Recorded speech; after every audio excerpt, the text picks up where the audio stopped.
نحمده ونستعينه ونستغفره ونعوذ بالله من شرور أنفسنا ومن سيئات أعمالنا من يهده الله فلا مضل له ومن يضلل فلا هادي له وأشهد أن لا إله إلا الله وحده لا شريك له وأشهد أن محمدا عبده ورسوله يا أيها الذين آمنوا اتقوا الله حق تقاته ولا تموتن إلا وأنتم مسلمون يا أيها الناس اتقوا ربكم الذي خلقكم من نفس واحدة وخلق منها زوجها وبث منهما رجالا كثيرا ونساء واتقوا الله الذي تساءلون به والأرحام إن الله كان عليكم رقيبا يا أيها الذين آمنوا اتقوا الله وقولوا قولا سديدا يصلح لكم أعمالكم ويغفر لكم ذنوبكم ومن يطع الله ورسوله فقد فاز فوزا عظيما أما بعد فإن خير الحديث كتاب الله وخير الهدي هدي محمد صلى الله عليه وسلم وشر الأمور محدثاتها وكل محدثة بدعة وكل بدعة ضلالة وكل ضلالة في النار. شرح السنہ امام بربہاری کی ایک عظیم کتاب ہے، اور اس کتاب کو بعد میں آنے والوں نے کئی مسائل میں تقسیم کیا ہے تاکہ پڑھنے میں آسانی رہے. آج ہم مسئلہ نمبر 5 کا وہ حصہ پڑھیں گے جو کل کے درس سے باقی رہ گیا تھا.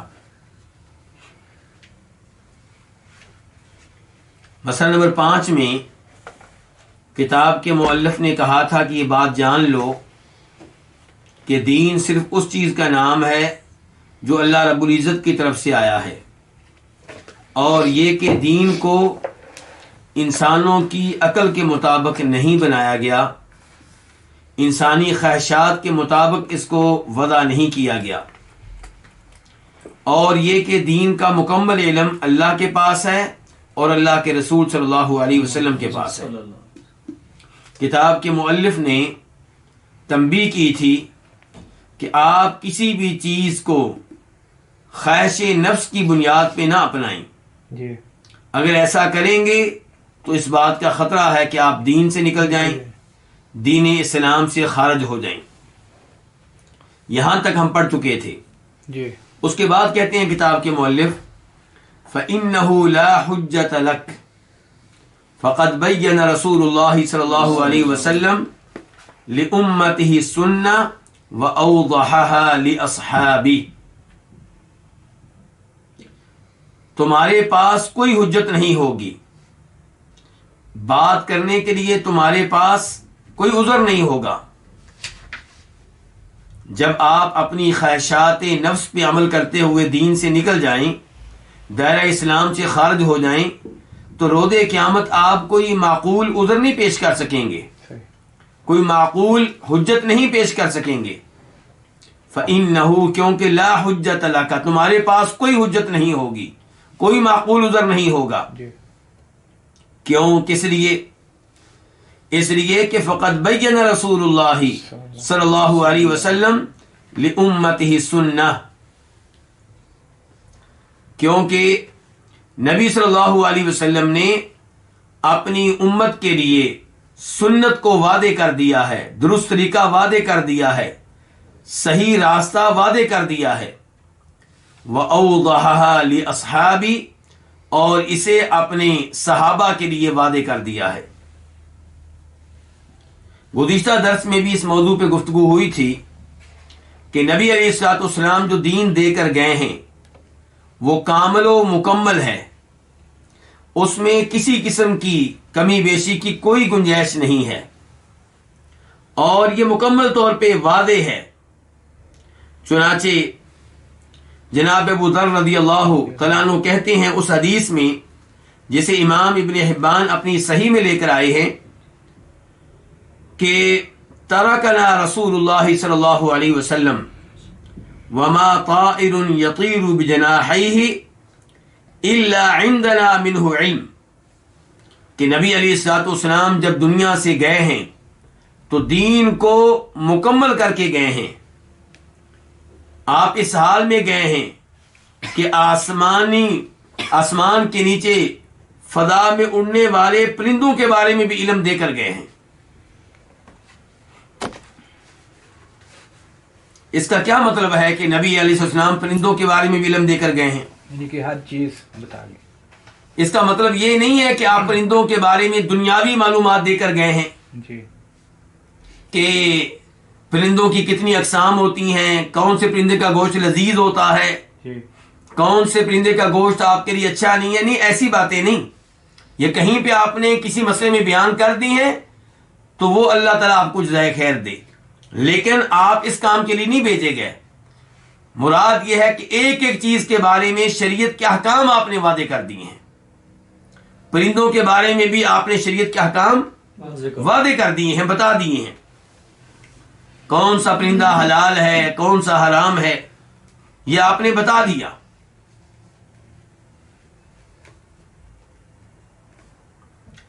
اور امام بخاری رحمہ اللہ اپنی صحیح میں ایک اثر ذکر کرتے ہیں جو یہاں پہ بہت زیادہ اہمیت رکھتا ہے، جس سے واضح ہوگا کہ نبی علیہ الصلوۃ والسلام نے ایک ایک چیز کس انداز سے بتائی ہے. ضروری نہیں کہ آپ ایک ایک چیز کا نام لیں. آپ کے اوپر اللہ رب العزت نے یہ فضل و کرم کیا تھا کہ آپ جامع ترین الفاظ استعمال کیا کرتے تھے. اعطیت جوامع الکلم. آپ فرماتے ہیں کہ جن امور میں اللہ رب العزت نے مجھے دیگر انبیاء کرام علیہم الصلوۃ والسلام پہ فوقیت دی ہے، ان میں سے ایک یہ ہے کہ اللہ تعالیٰ نے مجھے صلاحیت دی ہے کہ میں جامع ترین الفاظ کہتا ہوں. تو امام بخاری کہتے ہیں، ابو الجویریہ سے روایت کرتے ہو. ابو الجویریہ کون ہے؟ حطان بن خفاف الجرمی. وہ کہتے ہیں میں نے عبداللہ ابن عباس سے سوال کیا بادق کے بارے میں.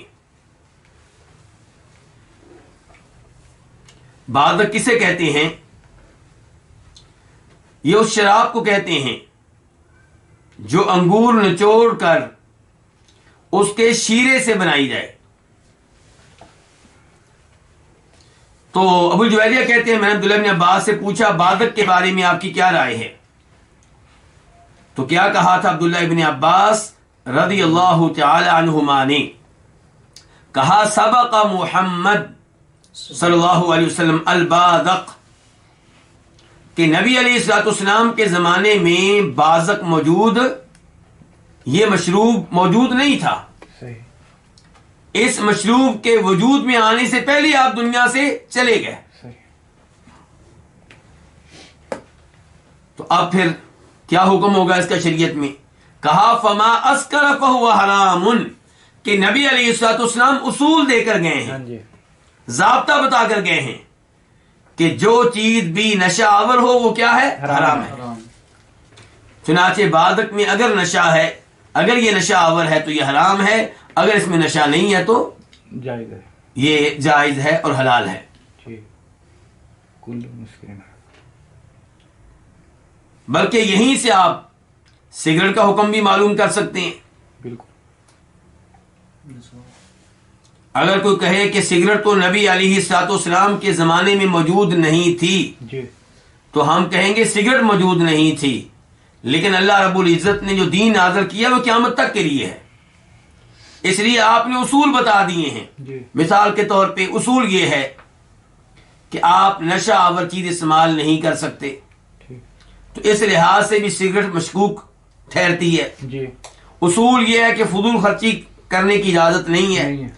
اور سگریٹ جو ہے اس میں فضول خرچی کے علاوہ کچھ نہیں ہے.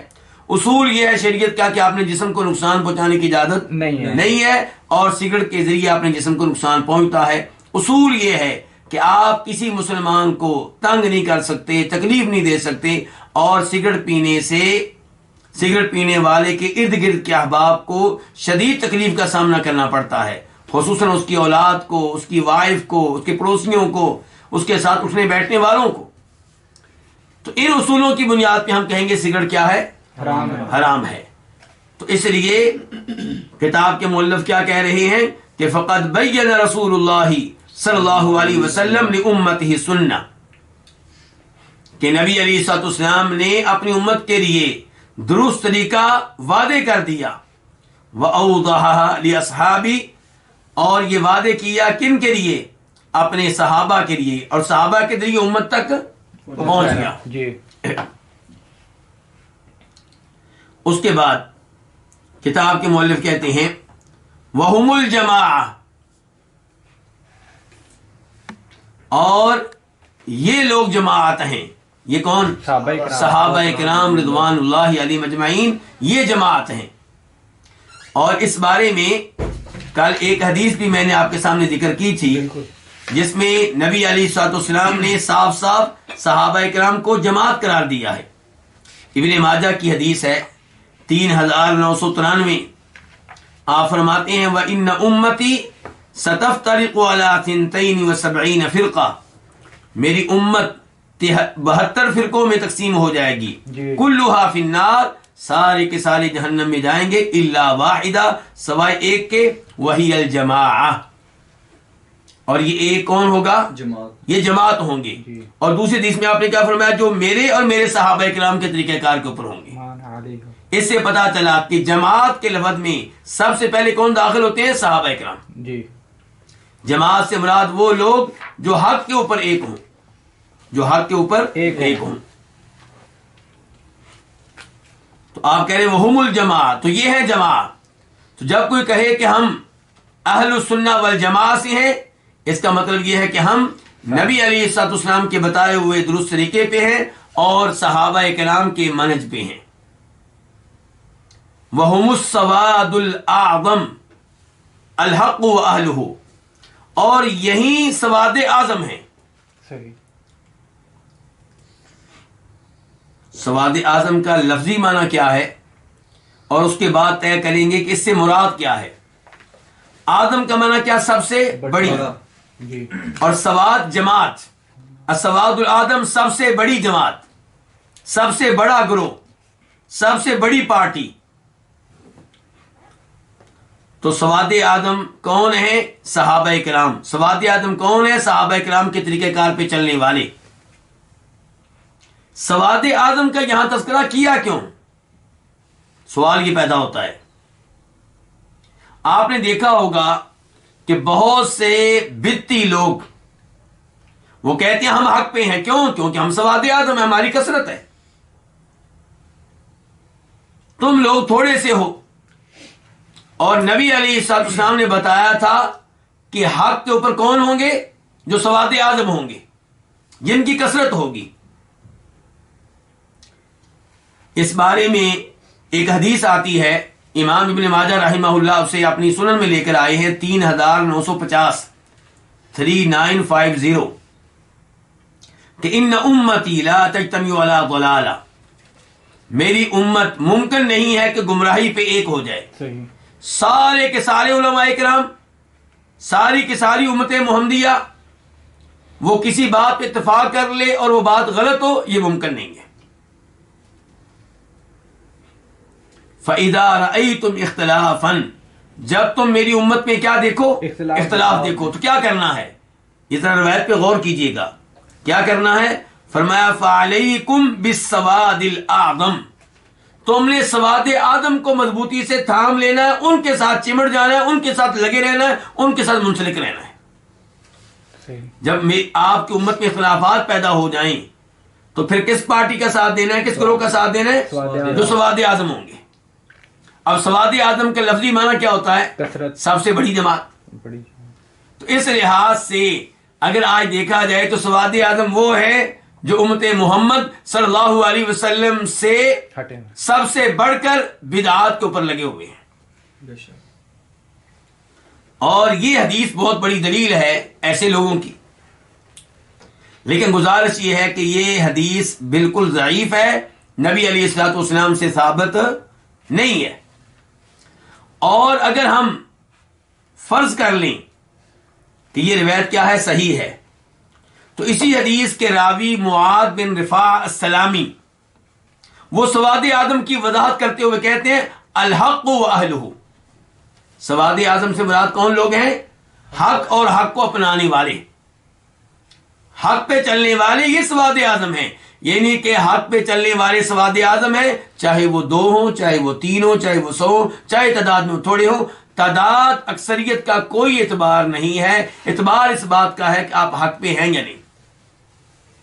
جہاں تک اکثریت کا تعلق ہے تو اللہ رب العزت قرآن حکیم میں ارشاد فرماتے ہیں سورہ نام آیت نمبر 116 میں 116 میں وَإِن تُطِعْ أَكْثَرَ مَن فِي الْأَرْضِ يُضِلُّوكَ عَن سَبِيلِ اللَّهِ، اگر آپ ان کی بات مانیں گے جن کی زمین پہ اکثریت ہے تو وہ آپ کو سیدھے راستے سے ہٹا دیں گے، آپ کو گمراہ کر دیں گے. اور کبھی اللہ تعالیٰ فرماتے ہیں سورہ سبا آیت نمبر 13 وَقَلِيلٌ مِّنْ عِبَادِيَ الشَّكُورِ، میرے بندوں میں سے جو میرا شکر ادا کرنے والے ہیں وہ کون ہوتے ہیں؟ وہ کتنے ہوتے ہیں؟ تھوڑے. بہت کم ہوتے ہیں. اور آپ دیکھ لیں بدر کی لڑائی میں حق والے کتنے تھے؟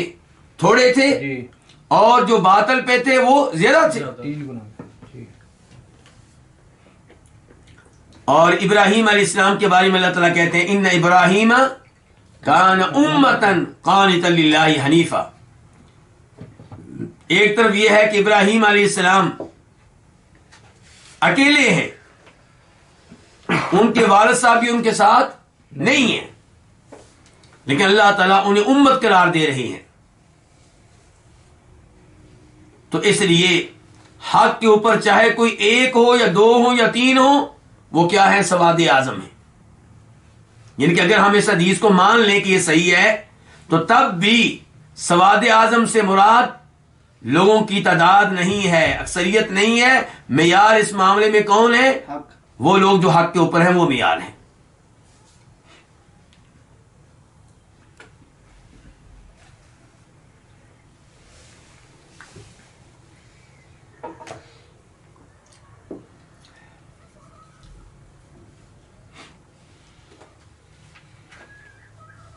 کتاب کے مؤلف کہہ رہے تھے صحابہ کرام کے بارے میں کہ وہم الجماع، یہ جماعت ہیں، یعنی کہ یہ وہ لوگ ہیں جن کے بارے میں نبی علیہ الصلوۃ والسلام نے ارشاد فرمایا تھا کہ میری امت کے 72 فرقے ہو جائیں گے، ایک ہوگا کامیابی حاصل کرنے والا، جنت میں جانے والا.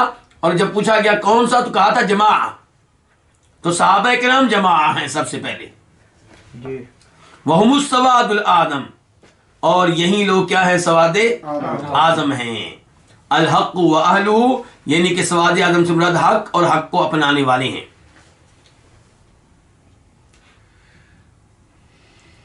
فمن خالف اصحاب رسول اللہ صلی اللہ علیہ وسلم فی شیء من امر الدین فقد کفر، جو رسول اللہ صلی اللہ علیہ وسلم کے صحابہ کرام کی دین کے امور میں سے کسی بھی امر میں، دین کے معاملات میں سے کسی بھی معاملے میں مخالفت کرے گا فقط کافرا، تو وہ کفر اختیار کرے گا.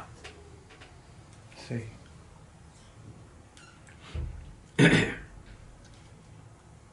یہ الفاظ سخت ہے.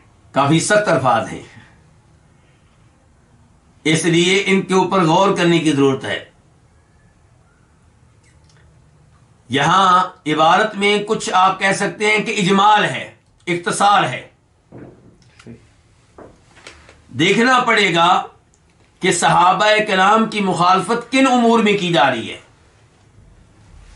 اگر ایسے امور میں صحابہ کرام کی مخالفت کی جا رہی ہے جن امور کو نواقض اسلام کہا جاتا ہے، یعنی کہ اسلام سے، دائرہ اسلام سے خارج کر دینے والے امور، صحیح.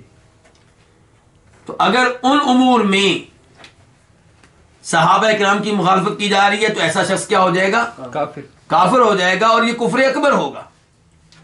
ایسا آدمی دین اسلام سے نکل جائے گا، اگرچہ نام لے کر ہم اسے کافر قرار نہیں دیں گے، کیونکہ کسی کو نام لے کر کافر قرار دینے کی کئی شرائط ہیں، جی کئی اس کے اصول ہیں، بالکل. کئی اس کے ضابطے ہیں. اگر کوئی صحابہ کرام کی مخالفت کرتے ہوئے کسی فوت شدہ ولی کو پکارتا ہے، اس سے دعا کرتا ہے، اسے مشکل کشا، حاجت روا، غوث اعظم مانتا ہے، اسے عالم الغیب مانتا ہے، اسے حاضر ناظر مانتا ہے، تو ایسا شخص یقیناً اس کفر کا ارتکاب کر رہا ہے جسے کفر اکبر کہتے ہیں، بالکل، جس کی وجہ سے انسان دائرہ اسلام سے نکل جاتا ہے۔ جی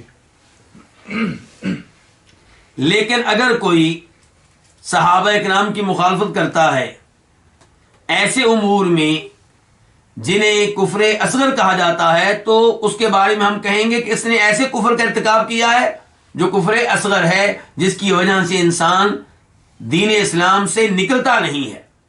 اگرچہ جرم شدید ہے، گناہ بہت بڑا ہے، لیکن اس کی وجہ سے انسان دائرہ اسلام سے خارج نہیں ہوتا۔ مثال کے طور پہ کوئی شخص صحابہ کرام کی مخالفت کرتے ہوئے، ان کے منہج، ان کے طریقے کو چھوڑتے ہوئے کیا کرتا ہے؟ وہ غیر اللہ کی قسم اٹھاتا ہے۔ صحابہ کرام نبی کریم صلی اللہ علیہ وسلم کی قسم نہیں اٹھاتے تھے، اللہ تعالی کی قسم اٹھاتے تھے، غیر اللہ کی قسم نہیں اٹھاتے تھے۔ اگر کوئی غیر اللہ کی قسم اٹھاتا ہے اور اس معاملے میں صحابہ کرام کے طریقہ کار کو ترک کر رہا ہے، ان کی مخالفت کر رہا ہے، تو کفر اصغر کا ارتکاب کرے گا۔ جناب عبداللہ بن عمر، ان کے بارے میں امام ترمذی روایت کرتے ہیں کہ ان کے سامنے کسی نے کعبہ کی قسم اٹھائی تو اس پہ شدید ناراض ہوئے۔ یہ صحابہ کا طریقہ ہوا کہ جب اللہ کو چھوڑ کے اللہ کی مخلوق کی قسم اٹھائی گئی، حالانکہ کعبہ اللہ کی مخلوق میں سے ایک عظیم ترین مخلوق ہے، جی ایسی مخلوق کہ جس کا آپ طواف کریں، 2 رکعتیں ادا کریں تو ایک غلام آزاد کرنے کے برابر ثواب ہے، جس کا طواف کریں تو دوران طواف جب بھی آپ قدم اٹھائیں گے، زمین پہ رکھیں گے، ہر قدم کے بدلے میں 10 نیکیاں ملیں گی، 10 درجات 10 آپ کے گناہ معاف ہوں گے، 10 درجات بلند ہوں گے۔ لیکن اس کو بھی اگر آپ اللہ کا شریک بنائیں گے تو وہاں پہ معافی نہیں ہے۔ تو کعبہ کی قسم اٹھائی گئی تو عبداللہ بن عمر اس آدمی کے اوپر شدید ناراض ہو گئے اور کہا کہ رب کعبہ کی قسم اٹھاؤ، کیونکہ نبی علیہ السلام نے فرمایا تھا جو غیر اللہ کی قسم اٹھائے گا وہ کفر کا ارتکاب کرے گا۔ جی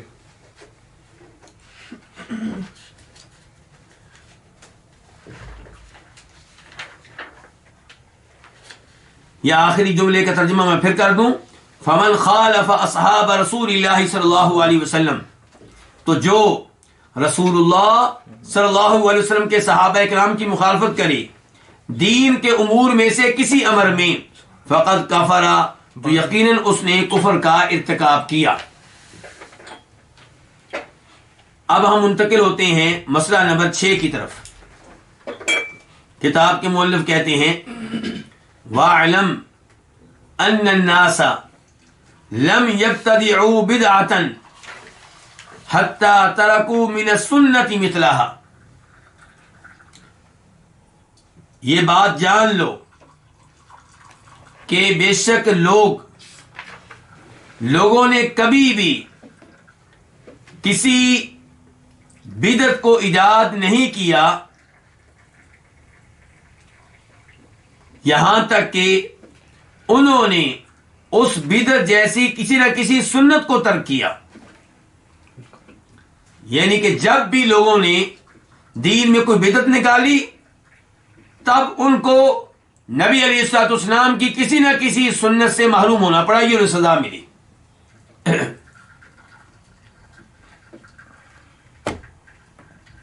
اللہ تعالیٰ فرماتے ہیں قرآن حکیم میں فَلَمَّا زَاغُوا أَزَاغَ اللَّهُ قُلُوبَهُمْ، جب وہ ٹیڑھے ہوئے تو اللہ نے ان کے دلوں کو کیا کر دیا؟ ٹیڑھا کر دیا۔ جب آپ گناہ کرتے ہیں تو اللہ تعالیٰ پھر نیکی کی توفیق چھین لیتے ہیں، اس کی سزا کبھی اس انداز سے بھی ملتی ہے۔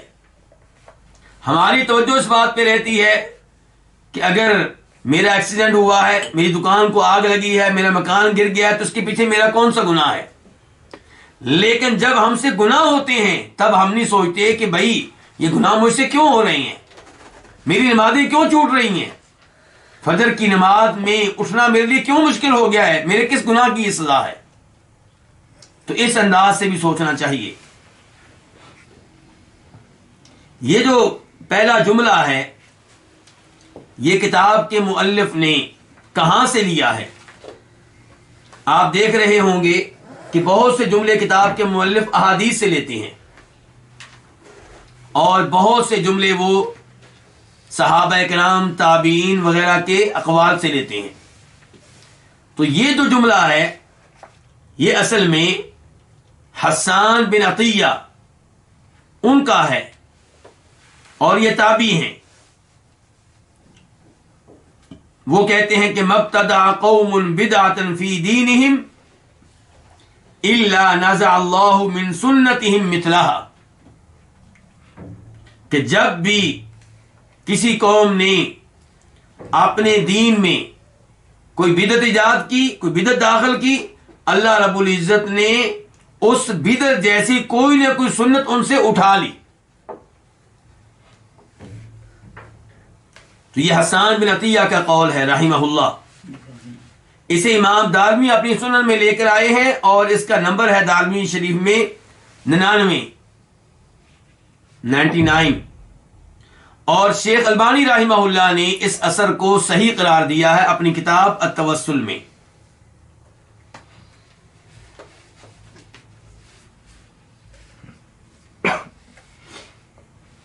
جب میں نے دارمی میں یہ اثر دیکھا تو اس کے ساتھ ہی ایک اور اثر تھا، وہ بھی بدعت کی مذمت میں تھا.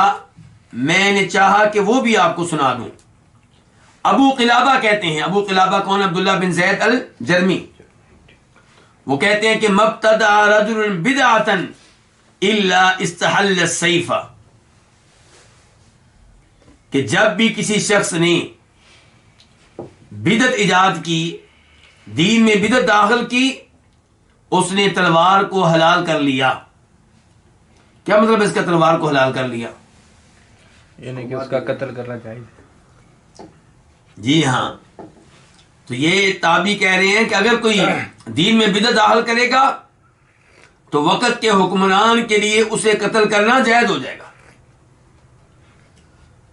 آپ اس سے اندازہ لگا سکتے ہیں کہ بدعت کا معاملہ کتنا سنگین ہے.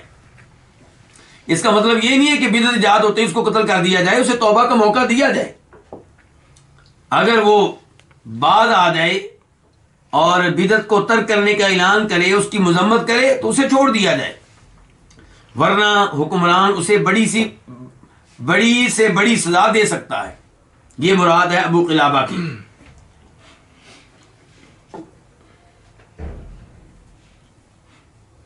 تو کتاب کے مؤلف کہہ رہے ہیں کہ وَعْلَمْ، یہ بات جان لو، یعنی کہ اس بات پہ یقین رکھو، اس بات کو ذہن نشین کر لو، اس بات کو اپنے ذہن میں نقش کر لو کہ ان الناس لم يبتدئوا بدعة قط حتى تركوا من السنة مثلها، کہ لوگوں نے جب بھی کسی بدعت کو ایجاد کیا، ایسا کبھی نہیں ہوا کہ لوگوں نے کسی بدعت کو ایجاد کیا ہو مگر کیا ہوا کہ انہوں نے اس جیسی کوئی نہ کوئی سنت کیا کی ہے، ترک کی ہے. فاحذر المحدثات من الامور، آپ لوگوں کے یہاں کیا لکھا ہوا ہے؟ المحرمات، لیکن کئی نسخوں میں لفظ آیا المحدثات اور یہی لفظ یہاں پہ مناسب بنتا ہے. کیا ہے؟ فاحذر المحدثات من الامور. کیا معنی اس کا؟ فاحذر المحدثات من الامور، کہ نئے امور سے بچو، نئے امور سے دور رہو، نئے امور سے بچ کر رہو. اس سے کیا مراد ہے جی؟ اس کا مطلب یہ ہے کہ اب یہ موبائل جس کے ذریعے میری آواز آپ تک پہنچ رہی ہے یہ بھی نئی چیز ہے، صحابہ کرام کے زمانے میں تو نہیں تھی. تو اس سے دور رہیں. یہ اوپر پنکھا لگا ہوا ہے، اے سی، یہ بھی نئی چیز ہے، اس سے بھی دور رہیں. اے سی نئی چیز ہے، اس سے بھی دور رہیں. حج کے لیے جہاز وغیرہ پہ جاتے ہیں تو اس سے بھی دور رہیں. دین میں نہیں، یہاں مراد ہے کہ دین میں نئے امور سے بچو.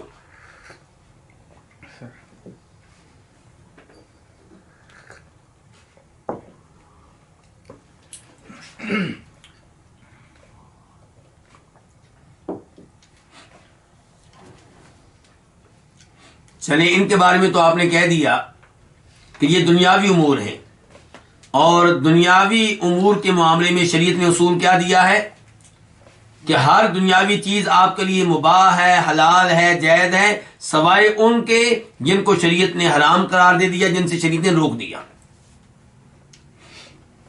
تو اس لیے پنکھے کا استعمال بھی کیا ہوا جائز، موبائل کا استعمال بھی ہوا جائز، جب تک کہ آپ اس کو جائز استعمال کریں، غلط کاموں کے لیے استعمال نہ کریں۔ لیکن آپ یہ بتائیں کہ جو قرآن کریم کے اوپر زبریں اور زیریں لگائی گئی ہیں، جی حرکات لگائی گئی ہیں،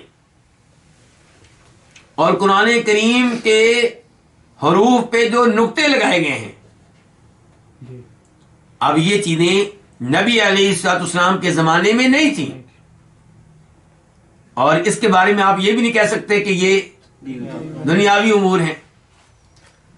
تو یہاں پہ آپ کیا کریں گے؟ پھر بیتی لوگ ایسی ہی باتیں کرتے ہیں، جی وہ کہتے ہیں اچھا ہمارے امور کو غلط قرار دیتے ہو تو یہ بتاؤ پھر۔ کوئی آسانی کے لیے تو گزارش یہ ہے کہ قرآن کریم کے الفاظ اور حروف پہ نقطے لگانا یا حرکات لگانا یہ بذات خود دین نہیں ہے، یہ دین کو محفوظ کرنے کا ذریعہ ہے،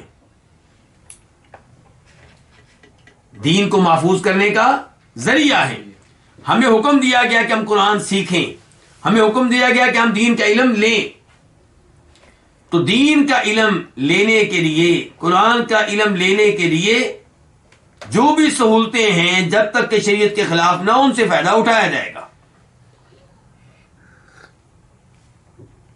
تو یہ قرآن کریم کو محفوظ کرنے کا، علم کو محفوظ کرنے کا ذریعہ ہے، ان امور میں کوئی حرج نہیں ہے، یہ بذات خود عبادت نہیں ہے، لیکن چونکہ یہ نقطے قرآن کریم کی تلاوت کے لیے استعمال ہو رہے ہیں، اس لحاظ سے اجر و ثواب ملے گا۔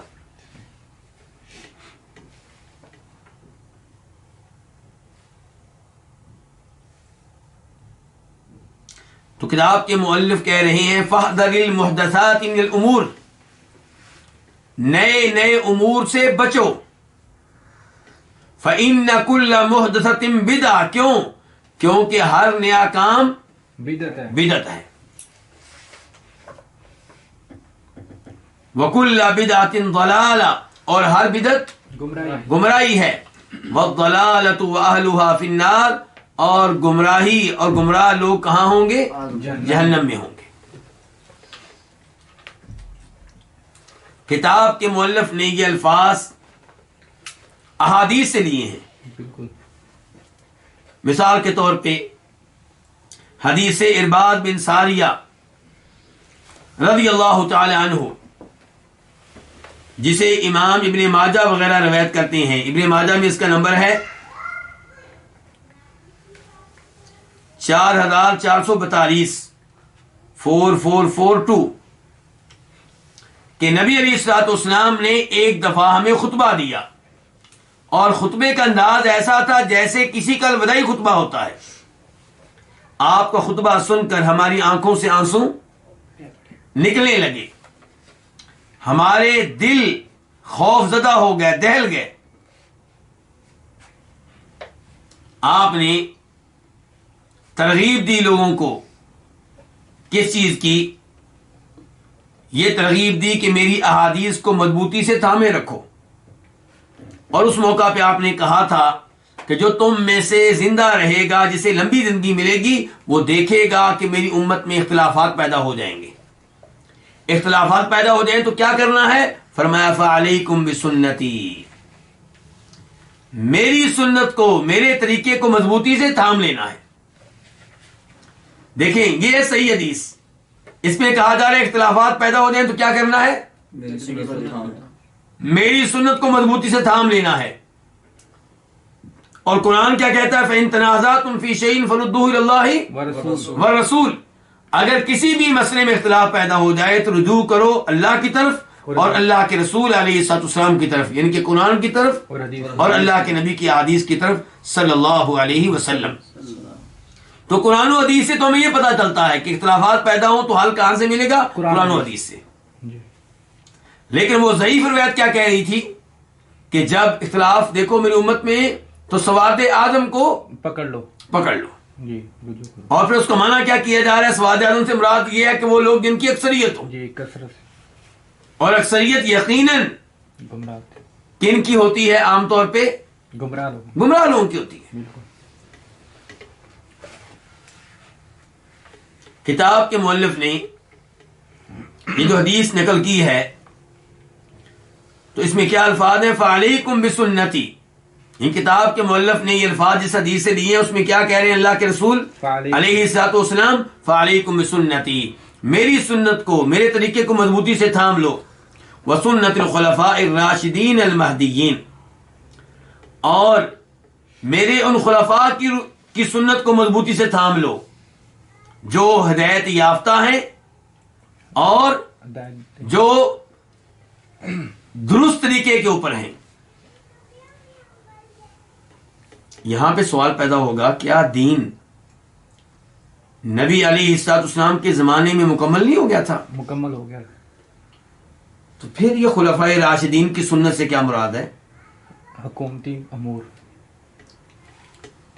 تو خلفائے راشدین کی سنت سے مراد ان کے وہ طریقے ہیں، ان کے وہ اقوال ہیں، ان کے وہ آثار ہیں جنہیں انہوں نے حکومت چلانے کے لیے اختیار کیا. اس لیے آپ نے کیا کہا؟ خلفاء کی سنت.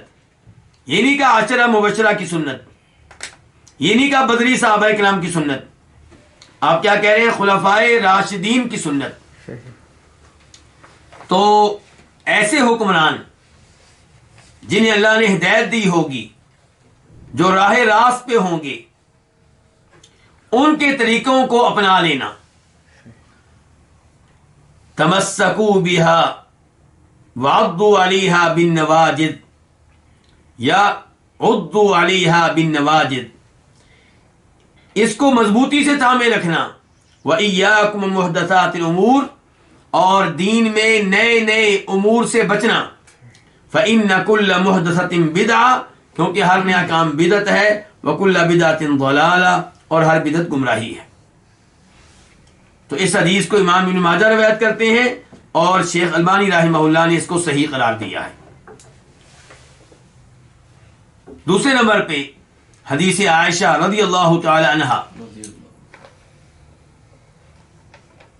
من احدث فی امرنا ھذا ما لیس منہ فہو رد، جو ہمارے اس دین میں کوئی نیا کام نکالے تو وہ نیا کام کیا ہے؟ مردود ہے، ریجیکٹ ہے، ناقابل قبول ہے. تیسرے نمبر پہ وہ حدیث جسے امام مسلم روایت کرتے ہیں، من عمل عملا لیس علیہ امرنا فہو رد، جو بھی ایسا کوئی کام کرے جس کے بارے میں ہماری طرف سے رہنمائی موجود نہیں ہے تو اس کا یہ کام مردود ہے، ریجیکٹ ہے، ناقابل قبول ہے. مراد یہاں پہ وہ امور ہیں جن کا تعلق کس سے ہے؟ دین سے.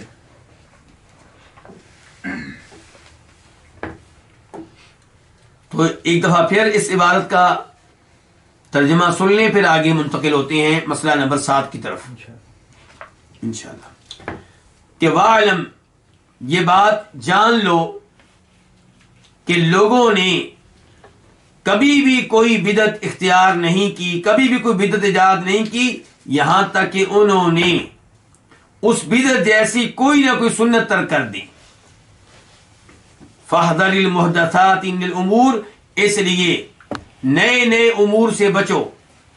فإن كل محدثة بدعہ، کیونکہ ہر نیا کام بدعت ہے اور ہر بدعت گمراہی ہے، اور گمراہی کو اپنانے والے کہاں ہوں گے؟ جہنم میں ہوں گے.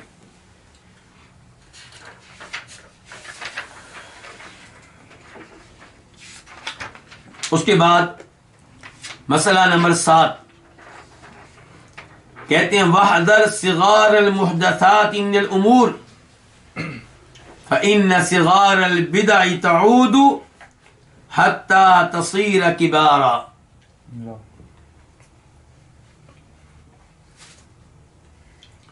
وَكَذَلِكَ كُلُّ بِدْعَةٍ أُحْدِثَتْ فِي هَذِهِ الْأُمَّةِ، کان اولها صغیرا یشبہ الحق.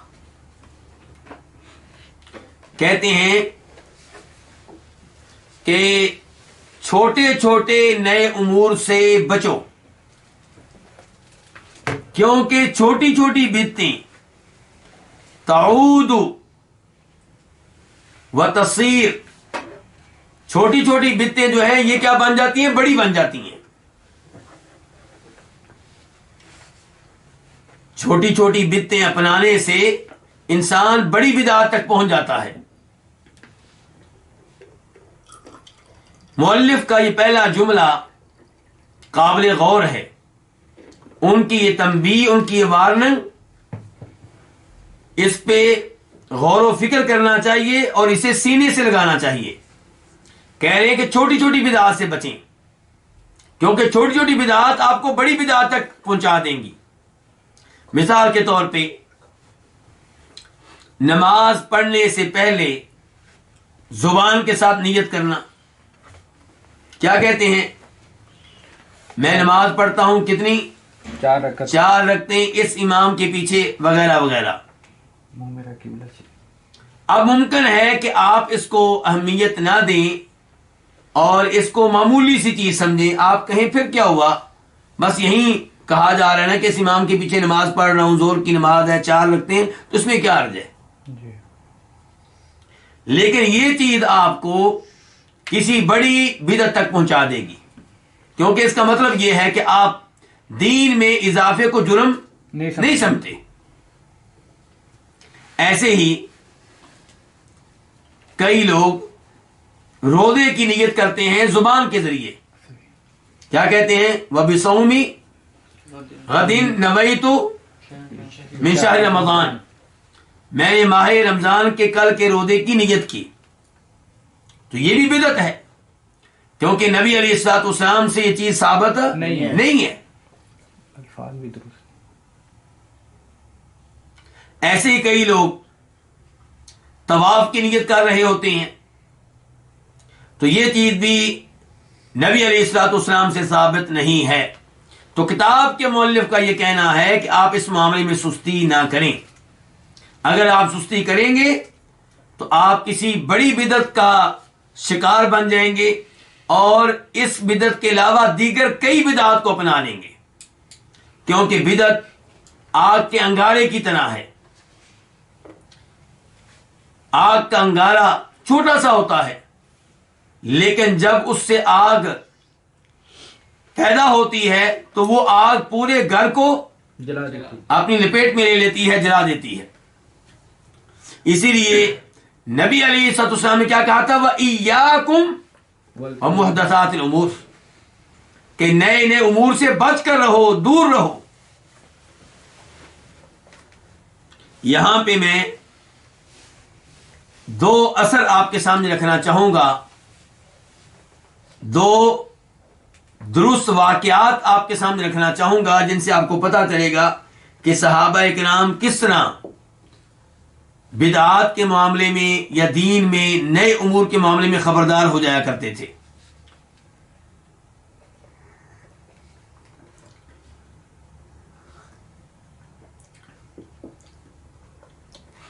پہلے نمبر پہ امام ترمذی رحمہ اللہ روایت کرتے ہیں جناب عبداللہ بن عمر رضی اللہ عنہما سے کہ ان کے پاس کوئی آدمی بیٹھا ہوا ہے، اس نے چھینک لی، تو چھینک لیتے ہوئے اس نے کیا کہا؟ الحمدللہ لا حول ولا قوة والسلام علی رسول اللہ. نبی علیہ الصلوۃ والسلام نے یہ تعلیمات دی ہیں کہ جب کوئی چھینک لے تو اس موقع پہ اللہ کی حمد و ثنا بیان کرے، کہے الحمدللہ کہ میں اللہ کی حمد و ثنا بیان کرتا ہوں. لیکن اس آدمی نے اللہ تعالیٰ کے ساتھ ساتھ نبی علیہ الصلوۃ والسلام کو بھی یاد رکھا، اللہ کی حمد و ثنا بیان کی اور آپ پہ سلام پڑھا. اب بتائیے کیا نبی علیہ الصلوۃ والسلام پہ سلام پڑھنا کوئی جرم ہے؟ کوئی جرم نہیں. بہت اچھی بات ہے. اب اگر عبداللہ بن عمر چاہتے تو خاموشی اختیار کرتے، بلکہ اس کو شاباش دے دیتے، کہ بھئی تو نے بڑا اچھا کام کیا. اللہ تعالیٰ قرآن حکیم میں کہتے ہیں یا ایھا الذین آمنوا صلوا علیہ وسلموا تسلیما، اے ایمان والو ہمارے نبی پہ صلاۃ بھی بھیجو اور سلام بھی پڑھو. تو نے بہت اچھا کام کیا ہے. بلکہ آج کل کے لوگوں کی عقل کے مطابق اگر اس کی طرف دیکھا جائے تو عبداللہ بن عمر اس سے کہتے بھئی تو نے وہ کام کیا جو ہمارے ذہن میں کبھی نہیں آیا، ہمیں تمہارے ساتھ بیٹھنے سے بہت بڑا فائدہ مل گیا. لیکن عبداللہ بن عمر نے اس کو خبردار کیا، خاموشی اختیار نہیں کی. جانتے تھے کہ بدعات کو اپنانے کا انجام کیا ہوتا ہے. تو اس سے یہ بھی پتا چلا کہ بدعت آپ کے سامنے ہو رہی ہے تو خاموشی اختیار نہ کریں، اخلاق کے ساتھ، پیار کے ساتھ، محبت کے ساتھ دوسرے کو خبردار کر دیں. عبداللہ بن عمر نے کہا اس آدمی سے رضی اللہ تعالیٰ عنہما کہ چھینک لینے کے موقع پہ اللہ کی حمد و ثنا بیان کرنے کے ساتھ ساتھ نبی علیہ الصلوۃ والسلام پہ سلام پڑھنا یہ کام ہم بھی کر سکتے ہیں، لیکن نبی علیہ الصلوۃ والسلام نے ہمیں اس کی تعلیم نہیں دی. آپ نے کیا تعلیم دی ہے؟ الحمدللہ کہنے کی. جی. دوسرے نمبر پہ امام دارمی روایت کرتے ہیں اپنی سنن میں، اور دوسرے نمبر پہ امام بہقی روایت کرتے ہیں اپنی سنن میں.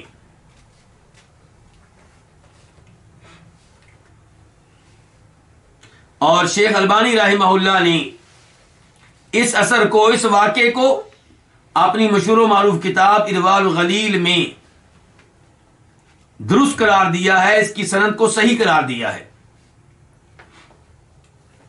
سعید بن مسیب رحمہ اللہ مسجد میں تھے. ایک آدمی آیا، فجر کی اذان ہو چکی تھی. اس نے مسجد میں آ کر 2 رکعتیں ادا کی، پھر 2 رکعتیں، پھر 2 رکعتیں. تو سعید بن مسیب نے اسے روکا، اسے ٹوکا، حالانکہ وہ کیا کر رہا ہے؟ نماز پڑھ رہا ہے. جی. جب اس آدمی نے سلام پھیرا تو وہ سعید بن مسیب کے پاس آیا تو کہنے لگا یا ابا محمد یعذبنی اللہ علی الصلاۃ. سعید بن مسیب کی کنیت کیا ہے؟ ابو محمد. تو وہ آدمی سعید بن مسیب رحمہ اللہ سے کہنے لگا اے ابو محمد، کیا آپ سمجھتے ہیں کہ اللہ تعالیٰ نماز پڑھنے پہ مجھے سزا دے گا، عذاب دے گا؟ قال لا، کہا نہیں، نماز پڑھنے کی وجہ سے تمہیں اللہ سزا نہیں دے گا، ولکن یعذبک علی خلاف السنہ، اللہ تجھے عذاب دے گا سنت کی مخالفت کرنے پہ. یہ نہیں کہا کہ عذاب بالکل نہیں دے گا، کہا عذاب ملے گا لیکن اس کا سبب نماز پڑھنا نہیں ہوگا. اس کا سبب کیا ہوگا کہ فجر کی اذان کے بعد صرف 2 سنتیں پڑھنی جائیں گی اور تو بار بار 2 رکعتیں پڑھ رہا ہے، 2 رکعتیں. یوں نبی علیہ السلام کی سنت کی، آپ کی احادیث کی، آپ کے احکام کی، آپ کی تعلیمات کی خلاف ورزی کر رہا ہے. اس وجہ سے تجھے سزا ملے گی، عذاب ملے گا.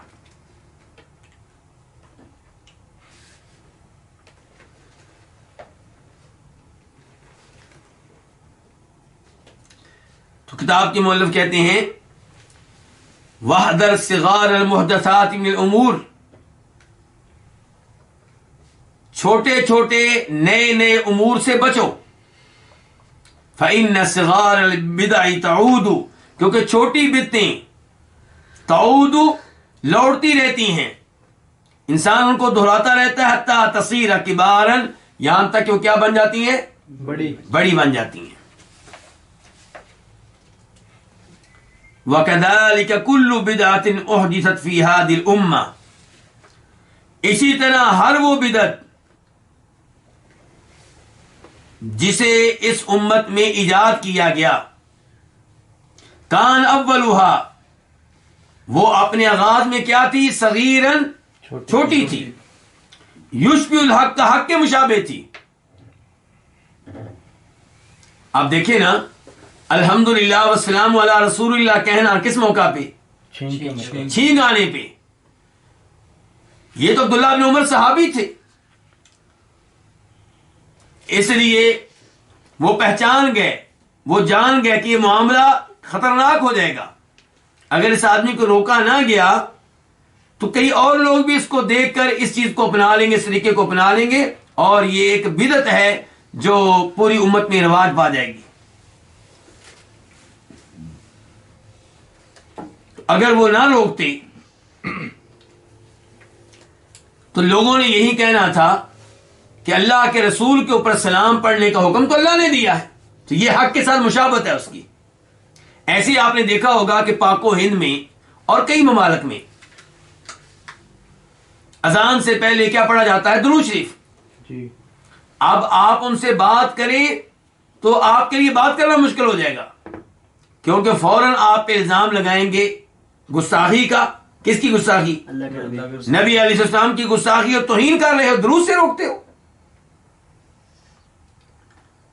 اور وہاں پہ یہ بیان کرنا مشکل ہو جائے گا آپ کے لیے کہ حق کیا ہے اور باطل کیا ہے،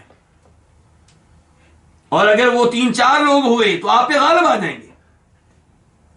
لیکن اس کا مطلب یہ نہیں کہ آپ ہمت ہار دیں، آپ نے اپنا کردار ادا کرنا ہے، آپ نے بتانا ہے کہ درود شریف پڑھنا بہت اچھی بات ہے، اس کے بہت سے فضائل ہیں، اس کی وجہ سے اللہ کی طرف سے رحمتیں اور برکتیں نازل ہوتی ہیں۔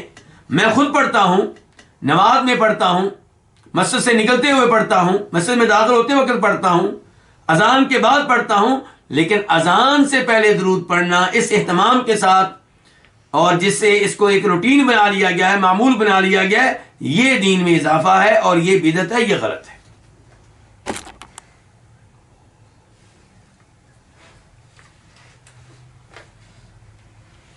کہتے ہیں وَكَذَلِكَ كُلُّ بِدْعَةٍ، اسی طرح ہر بدعت احدثت فی هذه الامہ، جسے اس امت میں نکالا گیا، کان اولها، اس کا آغاز، وہ اپنے آغاز میں کیا تھی؟ صغیراً، چھوٹی تھی، یشبہ الحق، کا حق کے مشابہ تھی، فاغتر بذلك من دخل فیها، تو اس سے دھوکہ لگا اس کو جو اس میں داخل ہوا۔ کس میں داخل ہوا؟ بدعت میں۔ آج جو لوگ بدعات کو اپنائے ہوئے ہیں وہ دھوکے میں مبتلا ہیں، وہ سمجھتے ہیں کہ ہم نیکی کر رہے ہیں، وہ سمجھتے ہیں کہ ہم ہدایت کے اوپر ہیں، وہ سمجھتے ہیں کہ ہم درست بات پہ ہیں۔ مثال کے طور پہ عید میلاد النبی منانے والے صلی اللہ علیہ وسلم، وہ سمجھتے ہیں کہ ہم حق پہ ہیں، اور جو نہیں مناتے یہ دین کے دشمن ہیں۔ اردو والوں نے تو شعر بھی لکھا ہوتا ہے، کیا؟ سبھی خوشیاں منا رہے ہیں سوائے ابلیس کے۔ اللہ اکبر، اللہ۔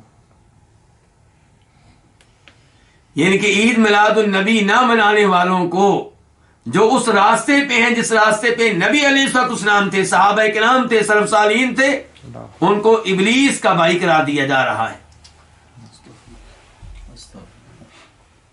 اور یہیں سے عام آدمی دھوکے میں مبتلا ہو جاتا ہے۔ تو کہہ رہے ہیں فاغتر بذلک، تو اس سے دھوکے میں مبتلا ہو جاتے ہیں وہ لوگ، من دخل فیہا، جو ایسی بدعات میں داخل ہوتے ہیں، ثم لم یستطیع الخروج منہا، پھر وہ اس بدعت سے نکلنے کی طاقت نہیں رکھتے۔ ایسی بدعت سے دھوکہ کھاتا ہے وہ شخص جو اس میں داخل ہوتا ہے، پھر اس بدعت سے نکلنے کی طاقت نہیں رکھتا، بلکہ ایک بدعت کے بعد دوسری بدعت، تیسری بدعت، چوتھی بدعت، فعظمت، تو پھر وہ بدعت ایک مقام اختیار کر لیتی ہے، اس کو ایک حیثیت مل جاتی ہے، وہ عظیم ہو جاتی ہے، وصارت دینا، اور وہ کیا بن جاتی ہے؟ دین، حالانکہ وہ اس دین میں نہیں تھی جو دین نبی علیہ السلام دے کر گئے، لیکن وہ دین بن جاتی ہے، یدان بہا، جسے بطور دین اپنایا جاتا ہے، جسے بطور دین اختیار کیا جاتا ہے۔ فخالف الصراط المستقیم، تو جو شخص ایسی بدعت سے دھوکہ کھا کر اس میں داخل ہو جائے اور اسے دین سمجھنے لگے، وہ صراط مستقیم کا مخالف ہوا، وہ سیدھے راستے کا مخالف ہوا۔ فخرج من الاسلامی، اور وہ اسلام سے کیا ہو گیا؟ نکل گیا، خارج ہو گیا. تو وہ اسلام سے فوری طور پہ نہیں نکل جائے گا، لیکن اگر اسی طریقے کو اس نے جاری رکھا، بدعت کے اوپر بدعت پہ چلتا رہا، اور دوسری طرف اسے سنت سے دوری کی سزا بھی ملتی رہی، تو پھر کیا ہوگا؟ پھر ایک دن وہ دین سے نکل جائے گا. کیونکہ آج وہ چھوٹی بدعت پہ ہے، کل وہ بڑی بدعت پہ عمل کرے گا. بڑی بدعت مثال کے طور پہ قبر والوں کے پاس بکرا ذبح کرنا، قبر والوں کو سجدہ کرنا، قبر والوں سے دعائیں کرنا، تو یہ وہ بدعات ہیں جو انسان کو کفر میں داخل کر دیتی ہیں.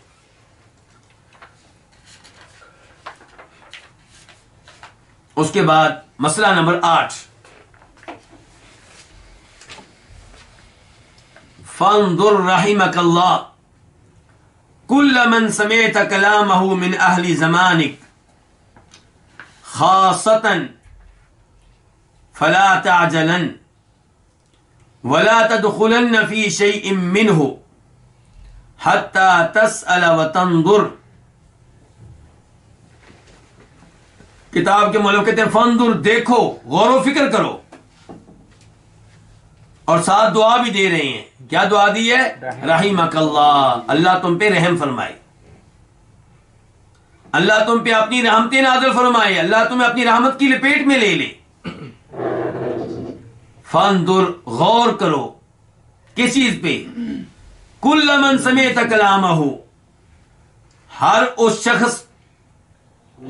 شخص پہ غور کرو جس کا کلام آپ سنتے ہیں اپنے ہم اثر لوگوں میں سے، اپنے اہل زمانہ لوگوں میں سے. آپ کے زمانے کے جو لوگ ہیں خصوصی طور پہ ان کے کلام پہ آپ کیا کریں؟ غور و فکر کریں.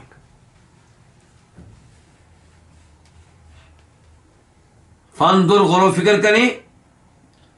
کل من، ہر اس شخص پہ جس کا کلام آپ نے سنا اپنے زمانے کے لوگوں میں سے، یعنی کہ جو ماضی میں لوگ گزر گئے ہیں ان کا کلام جب آپ سنیں یا پڑھیں تو اس کے اوپر بھی غور و فکر کرنا ہے.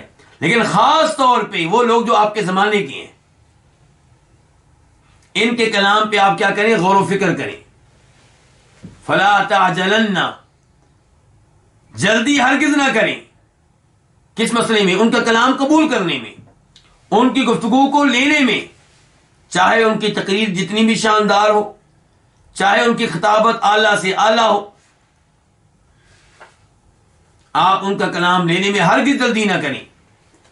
وَلَا تَدْخُلَنَّ فِي شَيْءٍ مِّنْهُ، اور اس میں سے کسی بھی چیز میں آپ ہرگز داخل نہ ہوں.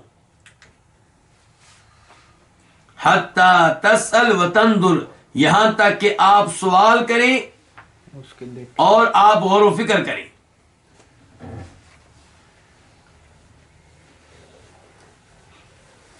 اتنی بار جو آپ نے سنی ہے اس کے اوپر میرے وہ بھائی غور کریں جنہوں نے یہ عادت اپنا رکھی ہے کہ جو بھی میسج انہیں بھیجا جائے، جو بھی پوسٹ بھیجی جائے، جو بھی کلپ بھیجا جائے، وہ فوراً سب کو بھیج دیتے ہیں. نہیں غور کرتے کہ اس کلپ میں جو کچھ کہا گیا ہے، اس پوسٹ میں جو کچھ لکھا گیا ہے، وہ سنت ہے، وہ قرآن کے مطابق ہے، وہ توحید کے مطابق ہے، یا وہ قرآن و حدیث کے خلاف ہے. اس پہ غور نہیں کرتے.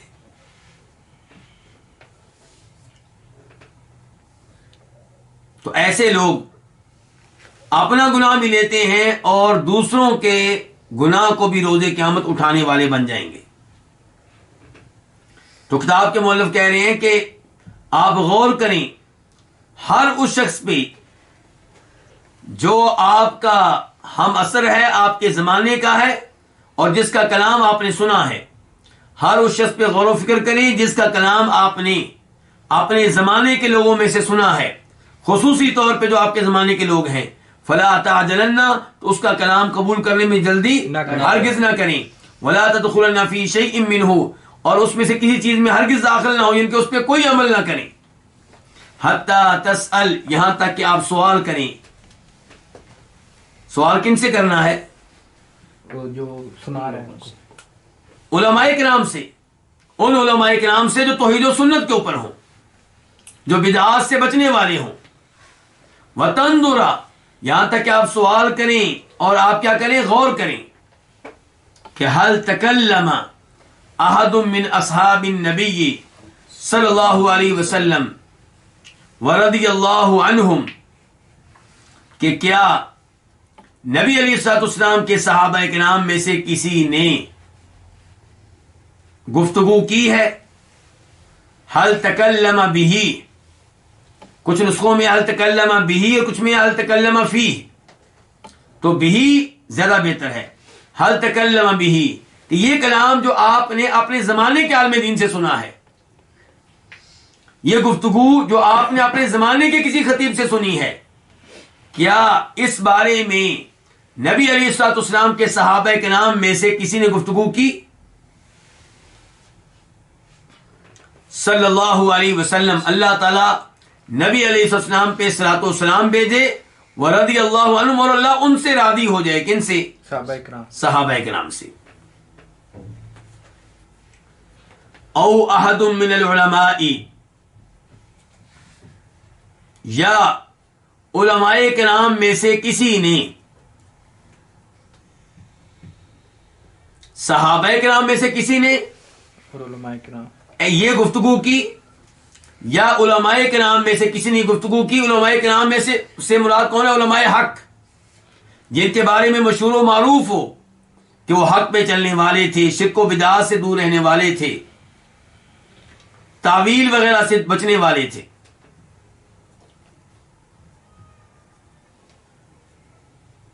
فَإِنْ أَصَبْتَ فِيهِ أَثَرًا عَنْهُمْ،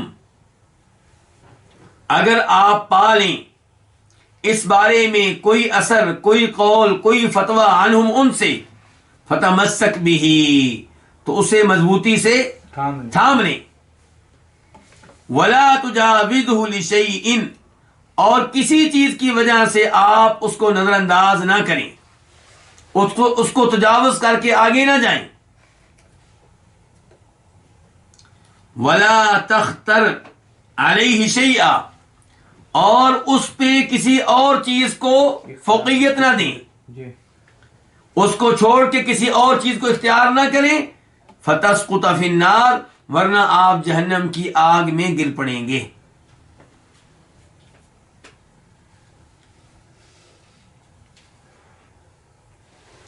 تو بڑی اہم نصیحت ہے امام بربہاری کی طرف سے کہ جب بھی آپ کوئی نیا کلام سنیں، نئی گفتگو سنیں جو آپ نے کبھی قرآن میں نہ پڑھی ہو، جو آپ نے کبھی نبی علیہ السلام کی صحیح احادیث میں نہ پڑھی ہو، تو اس کو لینے سے پہلے، اس پہ عمل کرنے سے پہلے آپ پوچھیں، سوال کریں، غور کریں کہ کیا ایسی گفتگو کسی صحابی نے کبھی کی؟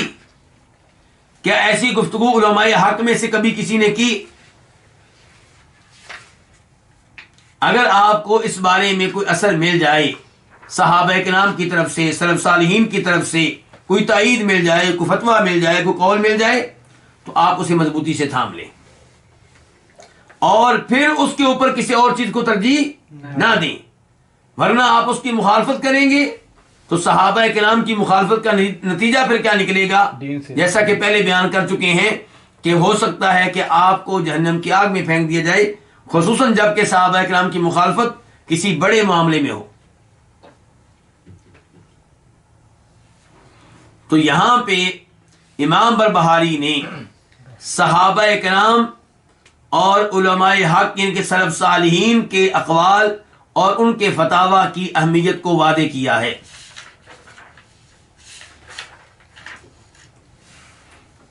تو اسی مناسبت سے صحابہ کرام کے قول کے حجت ہونے نہ ہونے کے بارے میں کچھ چیزیں آپ کے سامنے رکھنا چاہوں گا،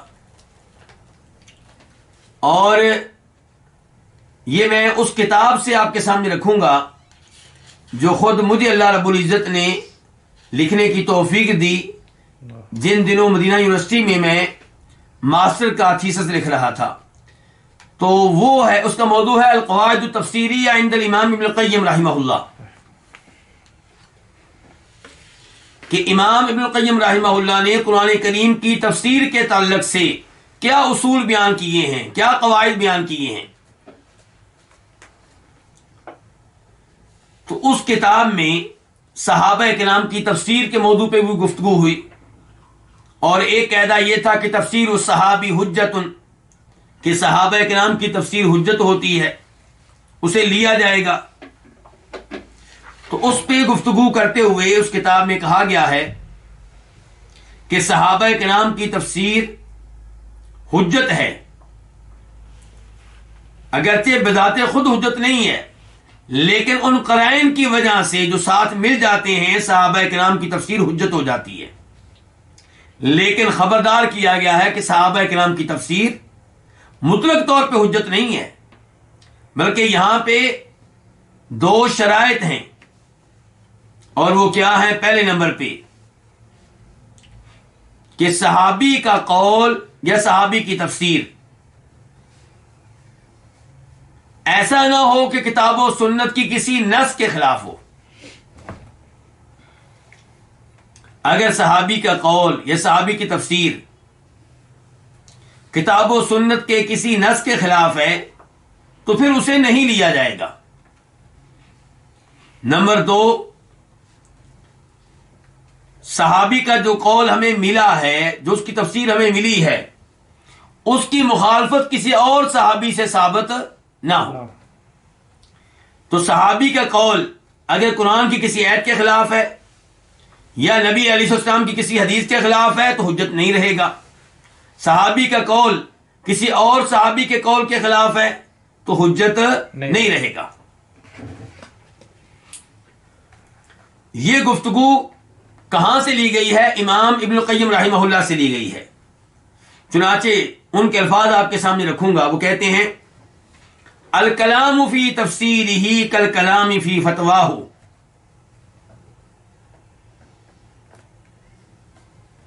کہ صحابی کی تفسیر کا وہی حکم ہے جو صحابی کے فتوے کا حکم ہے.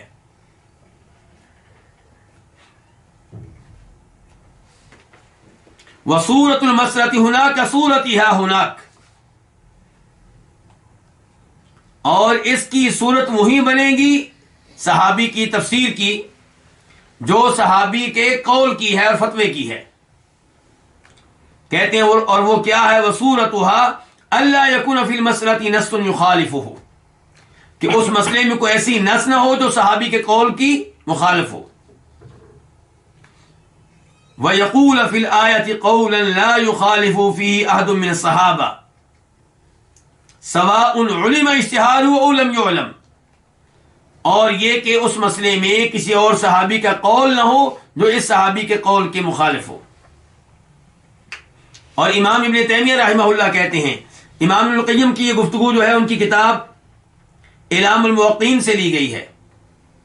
اور امام ابن تیمیہ رحمہ اللہ کہتے ہیں مجموع الفتاوی میں اور توسل والوسیلہ والی کتاب میں، وَمَنْ قَالَ مِنَ الْعُلَمَاءِ إِنَّ قَوْلَ الصَّحَابِ حُجَّةٌ، کہ علماء میں سے جس نے یہ کہا ہے کہ صحابی کا قول حجت ہے، کہہ رہے ہیں وَمَنْ قَالَ مِنَ الْعُلَمَاءِ، جس نے علماء کرام میں سے یہ بات کہی ہے کہ صحابی کا قول حجت ہے، فَإِنَّمَا قَالَهُ إِذَا لَمْ يُخَالِفُ غَيْرُهُ مِنَ الصَّحَابَةِ وَلَا عُرِفَ نَصٌّ يُخَالِفُهُ. تو اس کے اس موقف کا مطلب یہ ہے، یعنی کہ صحابی کا قول حجت ہے، اس کا مطلب یہ ہے کہ تب حجت ہے جب اس کی کوئی اور صحابی مخالفت نہ کرے، اور نہ ہی ہمارے پاس کوئی قرآن کی آیت ہو یا حدیث ہو جو اس کے مخالف ہو. اسی بارے میں علامہ محمد امین شنقیطی رحمہ اللہ ایک بڑے مفسر گزرے ہیں، اصولی ہیں، ان کی گفتگو آپ کے سامنے رکھنا چاہوں گا. وہ کہتے ہیں سورہ مائدہ آیت نمبر 33 کی تفسیر میں، آیت کیا ہے؟ انما جزاء الذین یحاربون اللہ ورسولہ ویسعون فی الارض فسادا ان یقتلوا او یصلبوا او تقطع ایدیہم وارجلہم من خلاف او ينفوا من الارض، کہ ان لوگوں کی سزا جو اللہ کے رسول سے جنگ کریں، یعنی کہ بغاوت کر دیں اور اسلحہ کے زور پہ ڈاکے ڈالیں اور قتل و غارت کریں، زمین میں فساد مچائیں، فرمایا ان کی سزا کیا ہے؟ یقتلوا، کہ انہیں بری طرح قتل کیا جائے، یا انہیں سولی پہ لٹکا دیا جائے، یا لفظ کیا بولے جا رہے ہیں؟ یا ان کے ہاتھ پاؤں مخالف سمت سے کاٹ دیے جائیں، یا انہیں ان کے علاقے سے نکال دیا جائے، جلا وطن کر دیا جائے۔ اب اللہ تعالیٰ نے کیا کہا ہے کہ یا یہ کر لیں یا یہ کر لیں۔ اختیار کس کو ہے؟ حکمران کو۔ اختیار کس کو ہے؟ جج کو، کہ ان 4 سزاؤں میں سے جو سزا دینا چاہے وہ دے۔ لیکن صحابہ کرام میں سے کئی ایک کے ایسے اقوال ملتے ہیں جن میں اس اختیار کو پابند کرنے کی کوشش کی گئی ہے۔ مثال کے طور پہ کہا گیا ہے کہ جب وہ مجرم لڑائی کرے اور قتل کر دے تو اسے کیا کیا جائے گا؟ قتل کیا جائے گا۔ اس مجرم کو کیا کیا جائے گا؟ اس نے قتل بھی کیا، لڑائی بھی لڑی، تو اسے کیا کیا جائے گا؟ قتل کیا جائے گا۔ اور اگر وہ لڑائی لڑے اور مال چھین لے اور قتل بھی کرے، کتنے کام کیے ہیں؟ 3، تو پھر اس کو سولی پہ لٹکا دیا جائے۔ اور اگر وہ لڑائی لڑے اور مال چھینے لیکن قتل نہ کرے، یعنی کہ ڈاکہ ڈالا ہے، تو پھر اس کے ہاتھ پاؤں مخالف سمت سے کاٹ دیے جائیں۔ اور اگر وہ بغاوت کرے، لڑائی لڑے، لوگوں کو خوفزدہ کرے اور کچھ نہ کرے، تو پھر اس کو جلا وطن کر دیا جائے۔ یہاں پہ علامہ امین شنقیطی کہتے ہیں ان الزیادۃ علی ظاہر القرآن بقیود تحتاج الی نص من کتاب او سنہ وتفسیر الصحابی لہذا بذلک لیس له حکم الرفع لامکان یکون عن اجتہاد منہ۔ کہتے ہیں کہ قرآن کریم نے اختیار دیا ہے حکمران کو کہ ان 4 سزاؤں میں سے کوئی بھی سزا دے سکتا ہے، تو اس اختیار کو برقرار رکھا جائے گا اور قرآن و حدیث کی کسی دلیل کے بغیر اس اختیار کو تنگ نہیں کیا جائے گا، یہ اختیار حکمران سے واپس نہیں لیا جائے گا۔ تو یہاں سے بھی کچھ نہ کچھ ہمیں سمجھنے میں مدد ملتی ہے۔ دوسری جانب اللہ تعالیٰ فرماتے ہیں قرآن حکیم میں